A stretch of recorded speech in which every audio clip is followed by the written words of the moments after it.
तुम जो चाहे वो चीज़ अचीव कर सकते हो, क्योंकि ना तो तुम्हारे अंदर किसी पोटेंशियल की कमी है, ना तुम्हारे अंदर मेहनत करने की कमी हो, ना ही तुम्हारे अंदर सपने देखने की कमी है। कमी है तो सिर्फ एक चीज़ की, जिस वजह से तुम आगे नहीं बढ़ पा रहे हो, और वो चीज़ ना तो किसी स्कूल, कॉलेज, यूनिवर्सिटी में सिखाया जाता है, और ये बहुत अफसोस की बात है। तुम्हारे अंदर कमी सिर्फ एक चीज़ की है, और वो है गोल सेटिंग की। 1979 में एक सर्वे हुआ हार्वर्ड एमबीए स्टूडेंट के बीच कि कितने लोग ऐसे हैं जो अपने गोल्स देखते हैं, तो हैरानी ये हुई कि 84% लोग अपने गोल्स देखते ही नहीं है, सेट ही नहीं करते। सिर्फ 13% ऐसे लोग थे जो अपने गोल एटलीस्ट अपने दिमाग में तो सेट करते हैं। 3% ऐसे थे जो अपने पेपर पे अपने गोल लिखते थे। 10 साल बाद जब उसका रिजल्ट आया तो हैरानी हुई कि जो 13% वाले लोग थे ना, वो 84% वाले लोगों से ज्यादा पैसा कमा रहे थे, क्योंकि वो अपने गोल्स दिमाग में तो सेट कर रहे थे। और 3% वाले जो लोग थे जिन्होंने अपने पेपर पे गोल लिखे थे, वो 97% लोगों से ज्यादा पैसा कमा रहे थे, क्योंकि उन्होंने अपने गोल पेपर पे लिखे थे।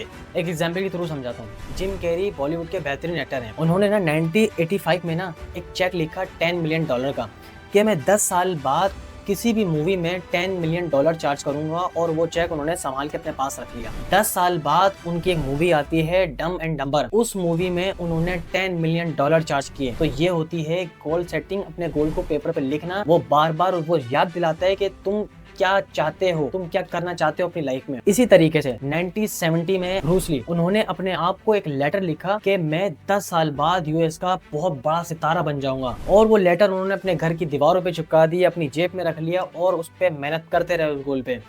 10 साल बाद वो यूएस का एक बहुत बड़ा सितारा बन गए। तो दोस्तों याद रखना, गोल्स सब देखते हैं लेकिन उसकी सेटिंग हर कोई नहीं कर पाता। तो अगर तुम गोल देख रहे हो तो उसकी सेटिंग भी लाजमी करो। तो ये 5 पॉइंट हैं जिससे तुम अपनी गोल सेटिंग कर सकते हो। नंबर 1 पे है स्पेसिफिक। तुम्हें अपने जिंदगी में स्पेसिफिक होना पड़ेगा। अगर तुम बस स्टैंड पे जाते हो और उसको कहते हो कि मुझे कहीं का टिकट नहीं दो, तो तुम्हें वो कहीं का टिकट नहीं देगा, तुम कहीं नहीं पहुंचते हो।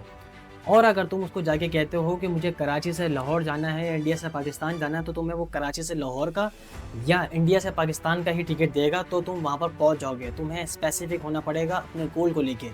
नंबर 2 पर है मेजरेबल। तुम्हें अपने गोल्स के लिए अपनी चीज़ों को मेजर करना होगा कि मैं 1 घंटा जिम जाऊँगा, 1 घंटा पढ़ूंगा। ये चीज़ है मेजर। तुम्हें एक एक चीज़ को, एक एक दिन को, एक एक मिनट को मेजर करना होगा। तीसरे नंबर पे है अचीवेबल। जो तुम्हारे गोल हैं, क्या वो अचीवेबल भी हैं? तुम कहते हो मैंने चांद पे रहना है, तारे लेकर आना है, ऐसा नहीं चलेगा। डायलॉग डिलीवरी से काम नहीं होगा। अपने गोल ऐसे सेट करो कि वो अचीवेबल भी हो। तीसरे नंबर पे है सैक्रिफाइस। तुम अपने गोल के लिए, अपने उस विजन के लिए, अपनी उस अचीवमेंट के लिए क्या चीज़ सैक्रिफाइस कर सकते हो। तुम्हें चीज़ों को छोड़ना पड़ेगा, अपने दोस्तों को सम टाइम छोड़ना पड़ेगा, सम टाइम अपनी फैमिली को छोड़ना पड़ेगा। ऐसे हालातों में तुम्हें रहना पड़ेगा। नंबर 5 पे है टाइम बाउंड। तुमने 5 साल 10 साल बाउंड कर दिए कि मैं 10 साल में वो चीज़ अचीव करूंगा। इसको कहते हैं टाइम बाउंड। ये गोल सेटिंग तुम्हारे बहुत काम आने वाली है। अगर तुमने गोल सेट अपने किए हुए हैं तो इन गोल सेटिंग को अप्लाई करो, तुम्हें रिजल्ट अपने आप मिलना शुरू हो जाएगा।